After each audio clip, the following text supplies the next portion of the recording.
Ces règles hygiéno-diététiques, elles ont beaucoup d'importance et pour vous, qui êtes quand même relativement nombreux à sortir, si je peux dire, de la naturopathie pour entrer dans l'homéopathie, ceux qui ont déjà aussi été formés à la psychothérapie sous toutes ses formes et qui ont attaqué maintenant l'homéopathie et vu donc dans tous les cas les résultats qu'on obtient, c'est-à-dire cette espèce de raccourci fulgurant que représente l'homéopathie, vous avez bien compris qu'il ne faut pas non plus tomber dans l'extrême inverse.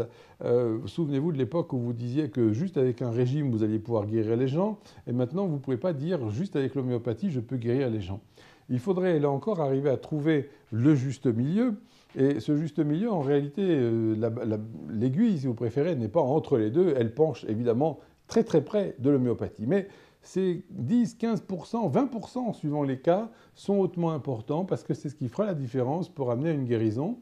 Et donc, vous voyez qu'il convient de remettre chaque chose à sa juste place, à sa juste valeur. C'est quelque chose qu'on apprend avec les années, c'est quelque chose que je me suis retrouvé avec mes cheveux blancs ou gris à apprendre malgré moi. Et je vais vous montrer à quel point ça présente une très grosse importance.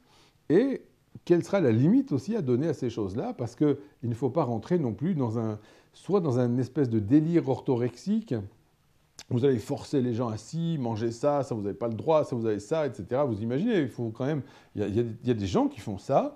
Je pense que ça relève aussi d'une autre forme de pathologie, c'est-à-dire un besoin de prendre le contrôle sur les malades, ce qui représente quelque chose, à mon avis, qui n'est pas du tout de la médecine non plus.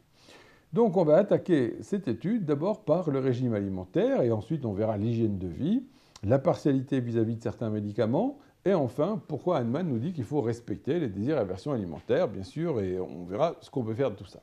Alors on a assez perdu de temps, schlack, on passe au régime alimentaire qui est quelque chose d'important, surtout dans les bas niveaux de santé. Pourquoi les bas niveaux de santé? Parce que plus vous descendez dans les niveaux de santé, plus vous êtes sensible à diverses influences, qui ne sont pas, je dois dire, aussi évidentes à percevoir dans les groupes de santé A. La preuve, vous mangez tout ce que vous voulez dans un groupe de niveau A ou début B, et à mesure que vous descendez dans les niveaux, il y a tels aliments auxquels vous êtes justement sensible.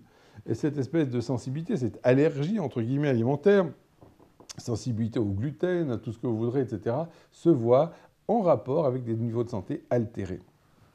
Donc, vous avez compris ce que j'essaie de vous expliquer là.